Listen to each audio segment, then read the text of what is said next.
Today we are going to discuss on the chapter Government Budget and the Economy, Macroeconomics, Class 12, CBSE syllabus. Friends, in the modern economy, every government needs to be maximizing of the welfare of the country. For that country needs a very high good infrastructure and many other things the government has to do. For this expenditure, government needs a lot of fund and it has to be managed. For this all purposes, government tries to explain their budget. The budget is an annual statement showing item-wise estimates and receipts, expenditures during a fiscal year. I am focusing on the word estimate. It is not a real, it is an estimate for the coming fiscal year. So students, we know that budget is an annual statement. It is for 1 year. If the budget is given by the central government, we will tell it a union government budget. If the budget is given by the state government, it will be regarded as state government budget. Government budget has some objectives. Keeping that objectives in the mind, the first objective is reallocation of resources. Reallocation of resources means government is allocating tax concessions, subsidies to those activities where government wants to promote that activity. Government is utilizing this budget, and also government itself produces some goods and services, and hence it utilizes its resources. The second objective for it is reducing income and wealth gap. So what we can understand about it, that inequality, income and wealth inequalities. Government tries to give more taxes on to the rich person, and government reduces the taxes from the poor persons. Government tries to give subsidies to those persons who wanted to become an asset for the country, but they are not having the wealth. So it is government's objective that if government wanted to start any public sector unit, government tries to start for a particular area where the development is needed. Hence, the income of that particular area, the person's incomes of the persons of that particular area can be increased. And the third objective, economic stability. In the country, economic stability is must. So government has to maintain the price levels, and for that, sometimes government has to even import the goods from other countries on a big amount of money, but to spend that goods to spread or to distribute that goods to the country in a level so that I hope you might remember 4 to 6 years back, the pulses rates goes to even Arhar pulses rates went to 200 rupees per kg, and the government purchased these pulses from Mozambique and other countries and sold to the government stalls at very cheap rate. So price stability, economic stability, very much needed. Management and public enterprises. Government also have some public sector units, and government has to manage that. Government has to spend some money on that also. And economic growth, that is a must thing. Government always tries to increase the GDP of the country, but for that government has to invest money. Government has to allocate its resources for the growth of country, economic growth of a country. Then reducing regional disparities. This is also a good objective of the government.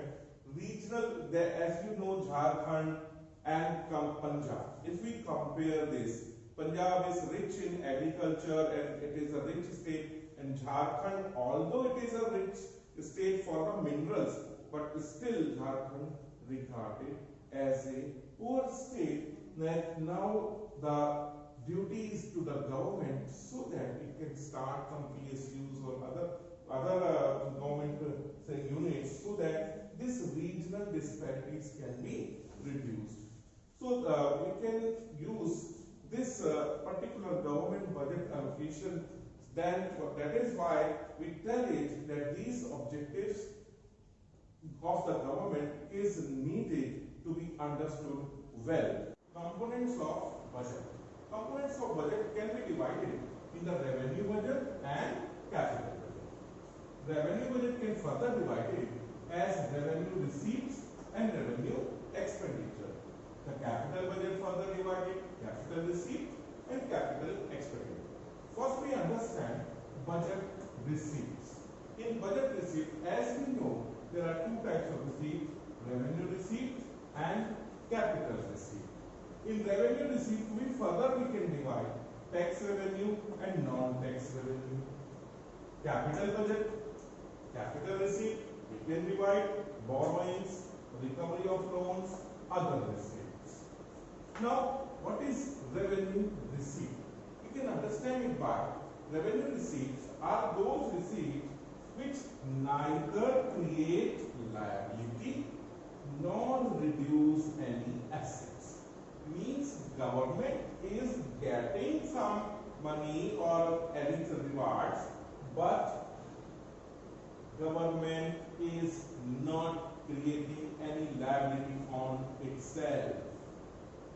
That means you can understand government is getting some tax.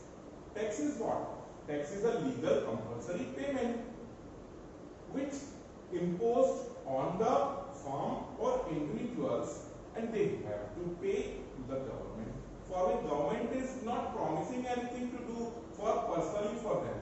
Yes, tax is used for the common benefit of the country. So this tax revenue is be regarded as a revenue receipt, because by getting this tax revenue, government is not creating any liability, nor government is reducing any asset. Government is not reducing any asset, government is not creating any liability. That means that is a revenue receipt. Keep it in mind. So tax revenue is revenue receipt because neither create liability nor reduce any asset. Non-tax revenue. So as I had told you about the tax revenue, first I will go for that. Tax revenue can be divided into two parts, direct tax, indirect tax. It is very important that to understand actually how we can divide the tax into two parts. Direct tax are those tax. Direct tax means the burden of the tax imposed on a person, and that burden cannot be shifted out to other person. So that is called a direct tax. But indirect tax, that means burden if it is imposed on a particular person and he or she can shift the burden of the tax to the another person. I give you some examples so that you can understand. Direct tax like income tax. Income tax is imposed on, suppose Mr. X, he has to pay. He cannot shift that burden to another person. But for indirect tax, just like GST, it is imposed on a company or a seller, but he collects that tax from the consumer and he pays to the government. So the burden of the tax is shifted to somebody else. That is why I called it as indirect tax. Now, previously it will be understood by service tax, sale tax and other taxes, but now these all taxes are combined and called as GST, goods and services tax. Direct tax like property tax, income tax, etc. are the direct taxes. So these are the examples of the revenue receipts. Now we come to the point capital receipt. Capital receipts are those receipts, just understood, it is totally opposite to the revenue receipt. Means either create liability. Now if I can remove it and make it capital receipt, here neither say I remove it. It is either create liability or reduce any asset. Then it will become capital receipt. Again, for the capital receipt, either create liability or reduce any asset. Just we give an example. For the capital receipt, borrowing is an example. If the government borrows money, that means it is creating liability on the government. And also, if government getting some money by selling some shares or some assets or some property, that is capital receipt. So that the government is reducing its asset. So capital receipt either creates liability or reduces any assets. Borrowing is a good example for the capital receipt. Borrowings can be done by the Reserve Bank of India from the open market or from the other countries, World Bank, etc. Besides this, this investment is also a capital receipt, because that is also reducing any assets by or selling the shares of the government PSUs, also example of reduce any assets. So it is a capital receipt. Now recovery of loan. Recovery of loan means it is certainly reducing an asset. The government has given loan to some other country, and now that loan is recovered. That means government asset is reduced. So that is also a capital receipt. And like this, any other receipt by which either creating liability or reducing any asset, we will regard it as capital receipt. Now we will understand about the revenue expenditure and capital expenditure.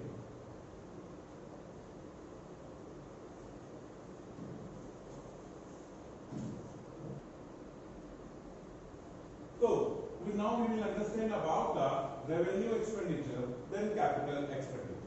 Revenue expenditure, that means the expenditure that neither creates an asset. We are spending money, but we are not getting any asset.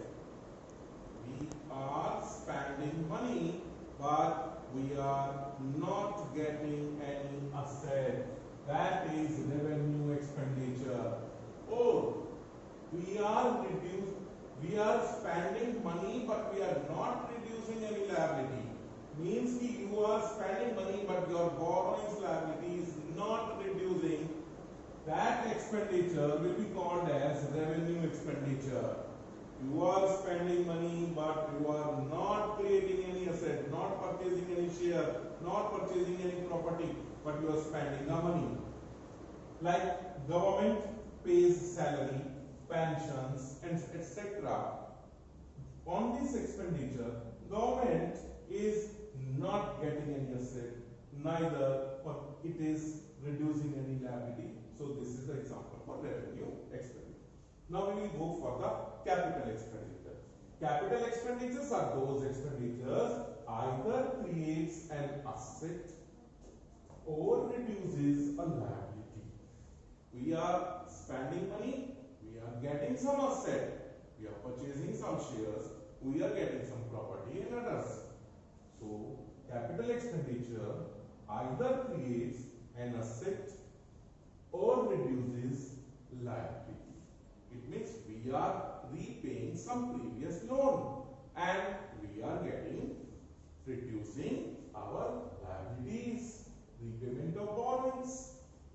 So this is an example for the capital expenditure. If we are totally now getting the point, what is revenue expenditure, what is capital expenditure, then we move to the point that budget is of three types. One is balanced budget, and then is surplus budget, now is deficit budget. To understand this, balanced budget is those budget in which total expenditure of government should be equal to total receipts of the government, which is an idealistic condition. Then surplus budget tells us, here I can say total expenditure equal to total receipt of, and here I can say total expenditure greater than total receipt is greater than total expenditure. So receipts are much, that means a surplus budget. Now for the deficit budget means total expenditure is greater than total receipt. If expenditure is more, the budget is in deficit. So guys, we should understand that there is no economy which is giving us the surplus budget. Mostly the economy gives deficit budget and it tries to reach the balanced budget, which is also an ideal condition. Now we will understand about the deficit budget, budgetary deficit in the detail. Budget can be now divided this deficit. One is revenue deficit, fiscal deficit, or primary deficit. Deficit, you understand, our expenditure is much more than our receipts. That means we are in the deficit. So budget deficit shows three types: revenue deficit, fiscal deficit, and primary deficit. What is revenue deficit? Revenue deficit states when revenue expenditure is more than the revenue receipt. Revenue expenditure is more than revenue receipt. That means the formula is revenue expenditure minus revenue receipt, that is equal to revenue deficit. And for the fiscal deficit, we can say the total expenditure is greater than or more than total receipts excluding borrowings. I will come to this point again. Primary deficit, that explains primary deficit. Fiscal deficit minus interest payments. So I will come to that point. First I will come again on the revenue deficit. See what happens if a country is facing the revenue deficit. That means that country is now showing its inability to spend money on its day-to-day expenditure. उनके पास रोज के खर्चे का भी पैसा नहीं है. That means it is a revenue deficit. Prime Minister wants to go to another country, he has to spend money on the traveling. There is a good example for the Pakistan. In a few years back, Pakistan Prime Minister went to America, USA, and he traveled in the metro train. And he stayed in the Pakistani embassy. He has stopped their expenditure to stay in a 5-star hotel or in a taxi because they are not having sufficient amount. They were going through the deficits. They are giving us the example that they are now saving money to reduce their deficit. So revenue deficit shows us the inability of government to meet its regular and recurring expenditure जो बार-बार होते हैं. The government is dis-saving. That means government is selling its assets. Government is reducing its shares from the public sector units. The government is dis-saving. It's a good example. The Maruti company, when it came to India, India was having more than 80% shares, but reducing. Government has sold its share and spent that money on their revenues. Now only a few shares are with India, and the company is with the Suzuki company, now fully overtaken. So we can understand now this revenue deficit as the deficit means inability of the government to spend money on its regular expenditure. Now how to get rid of this revenue deficit? The same, government has to cut its expenditures. Government should not spend much money on the on the expenditures where it should not be required. Government should save the money, and government can increase the taxes so that the revenue of government can be increased. Government can reduce the subsidies so that the government revenue can be increased. So, if by this doing, government can reduce this revenue deficit. The good example, Pakistan government, when Imran Khan came to the prime ministership, first work was sold out all the luxury cars and buffaloes and etc. just to reduce their revenue deficit. Now I come to the point, fiscal deficit.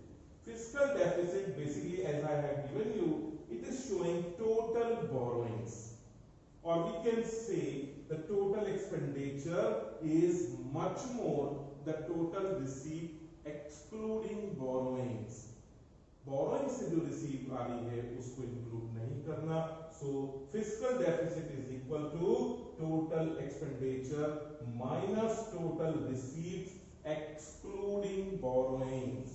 Now just think कि if our total expenditure is more than the total receipts and we had excluded all the borrowings, then what will happen to our country? It means कि this deficit is showing कि जितना हमको borrowing लेना पड़ रहा है, that is fiscal deficit. We are forced to borrow to run our country. Means in our country, our GDP is reducing, our expenditure even on infrastructure is increasing. Even on all the expenditures, whatever for needed for the growth, the government has to borrow. That means government is in the deficit, fiscal deficit. Government, it means not getting any reward, any money from the production or from the other countries. Its service is not going to be sold out, its product is not going to be sold out, so that government can get more. Now what happens when this deficit comes to the country? For the growth, country takes borrowings because growth is very much needed, but the output is not coming. Government goes into debt trap. Means one borrowing, if government wanted to finish that particular debt, government takes one more debt.